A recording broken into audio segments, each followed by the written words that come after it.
Hi అండి. పొత్తులు daily ఒకటే, ఈవినింగ్ టైం నైట్ భోజనం మానేస్తారు కదా, అలాంటి వాళ్ళు డైలీ ఒకటే, అది కూడా 4 నుంచి 5, 6 లోపల తినాలి. ఓకేనా?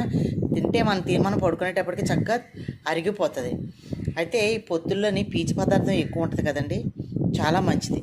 ఓకేనా? డైజెషన్ బాగా అవుతుంది. తేగలనగా, పొత్తులనగా, చిలకడ దుంపలనగా ఇలాంటి ప్రతి ఒక్కటి కూడా తినచ్చు. ఓకేనా? ఈవినింగ్ టైం కనుక ఒకటి తింటే ఒంట్లో ఫ్లాట్ కూడా పోతటండి, కొవ్వు కూడా కరుగుతట. పొత్తు తినడం వల్ల కొవ్వు పట్టదట. ఓకేనా? పీచు పదార్థం ఏది తిన్నా కూడా అంతే. ఓకేనా? ప్రతి ఒక్కరు కూడా ఈవినింగ్ టైము డైలీ ఒకవేళ అందుబాటులో ఉంటే ఒక పొత్తు తిన్నారనుకోండి, అన్నం కంటే మంచి బలాన్ని ఇస్తుంది. అన్నం ఇంకా ఆరోగ్యం కాదంటారు, ఇది అయితే ఆరోగ్యం. ఓకేనా? కడుపు నిండుతుంది. తర్వాత వారాలు చేస్తామా, అలాంటి వాళ్ళు ఒక లోట మజ్జిగ తాగేసేసి, లేదా ఒక లోట సోడంబలు తాగేసేసి, ఒక చిన్న కాయ పొండ తినేసి, ఇలాంటి పొత్తుగా కూడా తిన్నట్లయితే చాలా శక్తి వస్తుంది మనకి. ఓకేనా? ఎవరైనా కానీ అందుబాటులో ఉంటే పొత్తులు కొనుక్కొని తినండి, చాలా మంచిది. డైలీ ఒకటి తినండి. ఈవినింగ్ టైం తినేస్తే చక్కగా ఇంకా అన్నం తినాల్సిన